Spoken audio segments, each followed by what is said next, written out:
अस्सलाम वालेकुम गाइस, उम्मीद करता हूँ सब ठीक ठाक होंगे, खैर आफियत से होंगे। तो आज की अपनी इस वीडियो में हम जिस शेयर को डिस्कस करने वाले हैं वो है बैंक ऑफ पंजाब यानी कि BOP।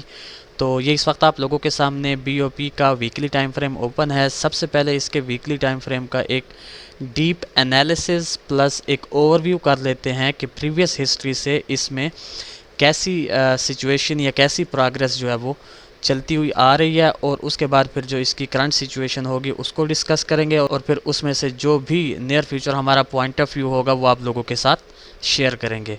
तो मैं बेसिकली इस पॉइंट से अपने एनालिसिस का आगाज़ करूंगा, यानी BOP का जो ये स्टार्ट है 1995 से लेकर 2003 तक। अगर आप लोग यहाँ पर थोड़ा सा फोकस करें तो ये तकरीबन 8 साल जो है इसी रेंज में ट्रेड करता रहा। इसकी जो रेंज थी वो 1 रुपये से लेकर 7 रुपीज़ तक थी। तो ऑलमोस्ट 2004 के स्टार्ट में इसने अपनी इस रेंज को इस एरिया पर जो है वो ब्रेक किया, और ब्रेक करने के बाद आप लोग देख सकते हैं कि इसमें काफ़ी स्ट्रांग एक शूट आई बायर्स की तरफ से, और बायर्स ने इसमें हाई क्रिएट किया तकरीबन 78 रुपीज़ का। तो ये जो इसका 78 रुपीज़ का हाई है ये 2007 छठे महीने में इसने क्रिएट किया, जो कि स्टिल अब तक का इसका ऑल टाइम हाई है। तो यहाँ पर इसने एक double top type situation create की, और जिस स्पीड से बायर जिसे अपसाइड की जानिब ले गए थे बिल्कुल उसी ही स्पीड से जो है सेलर्स इसे डाउन साइड की तरफ ले आए। आप यूँ कह सकते हैं कि इसमें जो है एक क्रैश आया तकरीबन 2007 के बाद। तो उस क्रैश के बाद जो है सेलर्स ने इसे आप फेंका तकरीबन 4 रुपीज़ तक। 4 रुपीज़ का लेवल इसका बेसिकली यही वाली रेंज थी जो कि इसने यहाँ पर कुछ टाइम के लिए क्रिएट की, और उसके बाद फिर ये इस रेंज को अपसाइड की जाने ब्रेक करके ये इसकी एक ब्लू रेंज है जिसको आप एक इसकी बिग रेंज कंसीडर कर सकते हैं। इस रेंज की जो लोअर साइड है वो 6 रुपीज़ है, और जो इस रेंज की अपर साइड है वो आलमोस्ट 20 रुपीज़ है, जिसमें ये आलमोस्ट आप यूँ कह सकते हैं कि 2009 से लेकर और 2022 छठे महीने तक ये अपनी इस रेंज के अंदर जो है वो ट्रेड करता रहा।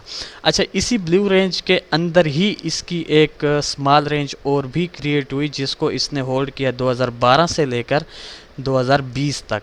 ठीक हो गया। तो इस पिंक रेंज को जो है इसने काफ़ी टाइम तक यहाँ पर होल्ड किया, यानी अपनी इस बिग रेंज में इसने यहाँ पर एक स्मॉल रेंज क्रिएट की, और बिल्कुल रिसेंटली तकरीबन 2022 पाँचवें के छठे महीने में ही इसने जो है अपनी इस बिग रेंज को प्लस इस स्मॉल रेंज को ब्रेक किया और अपनी इस पुरानी रेंज में आ गया, यानी 1 रुपीज़ से लेकर 7 रुपीज़ तक वाली रेंज में।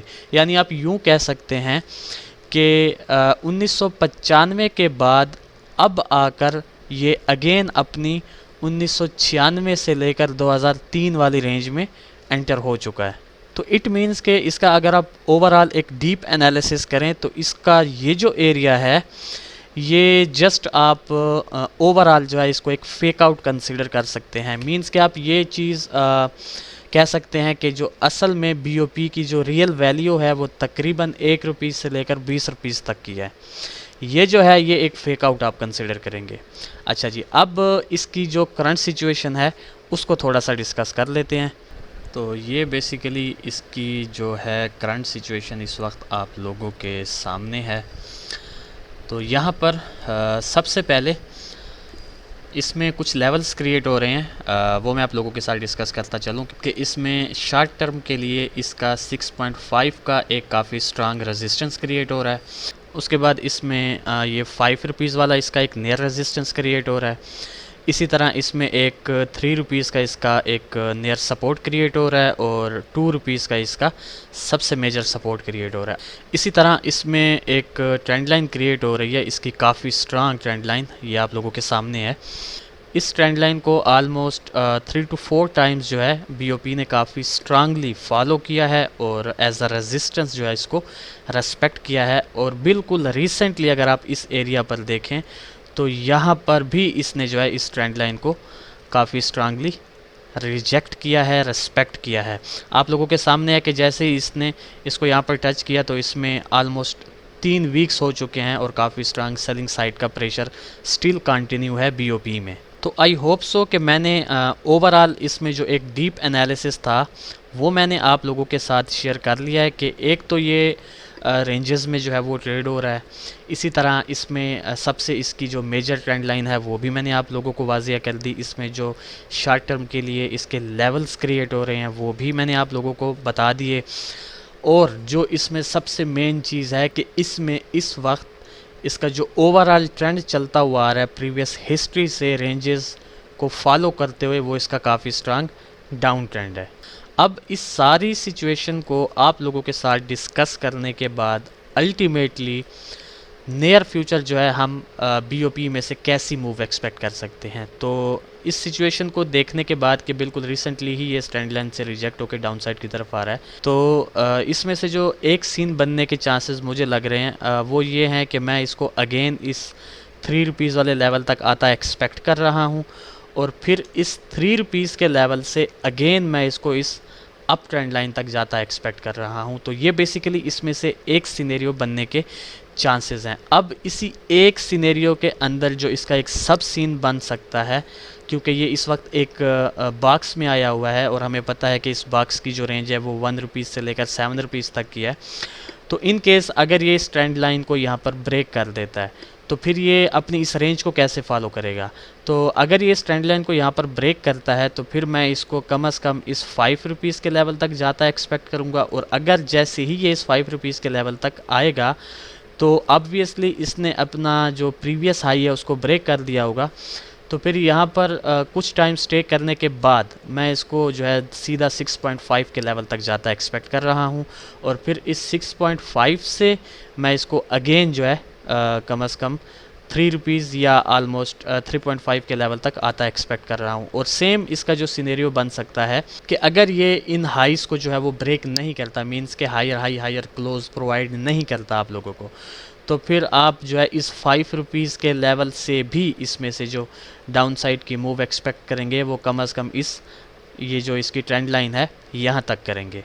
ठीक इसी तरह इसमें से जो एक सेकंड सीन बनने के चांसेस हैं वो ये हैं कि इन केस अगर ये 3 रुपीज़ वाला लेवल ब्रेक करता है तो हम इसको सीधा एक्सपेक्ट करेंगे 2 रुपीज़ तक। तो 2 रुपीज़ तक आने के बाद फिर हम इसको अगेन इसकी इस अपर ट्रेंड लाइन तक जाता एक्सपेक्ट करेंगे, और यहाँ पर फिर मैं जो है इस ट्रेंड लाइन को फॉलो होता एक्सपेक्ट करूँगा, और अगेन मैं इसको इस 2 रुपीज़ के लेवल तक आता एक्सपेक्ट करूँगा। तो ये इसमें से एक सेकंड सीन बन सकता है। अब यहाँ पर मैं आपको एक चीज़ क्लियर करता चलूँ कि बीओपी जो है एक काफ़ी इंटरेस्टिंग शेयर है और काफ़ी ज़्यादा लोग जो है इसको प्ले करते हैं। तो इस वक्त जो इसकी सिचुएशन मेरे हिसाब से बनी हुई है वो इन्वेस्टिंग टाइप की इसकी सिचुएशन बनी हुई है, और इन्वेस्टिंग पॉइंट ऑफ व्यू के हवाले से ये इस वक्त बहुत ही खूबसूरत एरिया पर आया हुआ है। आप लोगों के साथ इनके जो ट्रेड प्लान्स हैं वो शेयर करता हूं कि से फॉर एग्जांपल अगर आप लोग इस ब्लू एरो वाले सिनेरियो को फॉलो करते हैं तो 3 रुपीज़ के लेवल पर आप लोगों ने इसको बाई करना है। आप लोगों ने इसका स्टॉप लॉस कम से कम 1.5 का रखना है, यानी कि इस एरिया पर रखना है। तो अगर तो ये यहाँ से अपसाइड की मूव दिखाता है तो आप इसको या तो इस ट्रेंड लाइन पर, या फिर अगर ये ट्रेंड लाइन ब्रेक करता है तो 5 रुपीज़ के लेवल तक आप इसको होल्ड कर सकते हैं। ठीक इसी तरह अगर ये इस 3 रुपीज़ वाले लेवल को ब्रेक करता है तो आप लोग जो है इसको अगेन बाय करेंगे 2 रुपीज़ पर। आपका जो स्टॉप लॉस होगा वो ऑटोमेटिकली 1.5 से 1 रुपीज़ पे आ जाएगा, और ये दोनों जो आपकी बाइंग्स हैं ये एवरेज हो जाएंगी। फिर आप इसको होल्ड करेंगे इस अपर ट्रेंड लाइन तक शॉर्ट टर्म के लिए। इस अपर ट्रेंड लाइन पर आप इसका जो है वो सिनेरियो देखेंगे कि अगर ये यहाँ से रिजेक्ट होता है तो यहाँ पर आप जो है अपना टीपी उठा लेंगे, अदरवाइज़ यहाँ से ये ब्रेक करता है तो आप इसको 5 रुपीज़ तक और 6.5 तक होल्ड कर सकते हैं। ठीक हो गया। तो ये था बेसिकली एक शार्ट सा एनालिसिस बीओपी के रिलेटेड। तो देखते हैं कि नियर फ्यूचर बीओपी हमारे इन दो सिनेरियोज़ में से किस सिनेरियो को फॉलो करता है। फिर इंशाल्लाह नेक्स्ट वीडियो में आप लोगों के साथ मुलाकात होगी। तब तक के लिए अपना ख्याल रखें, खुश रहें, अल्लाह हाफ़िज़, अस्सलाम वालेकुम।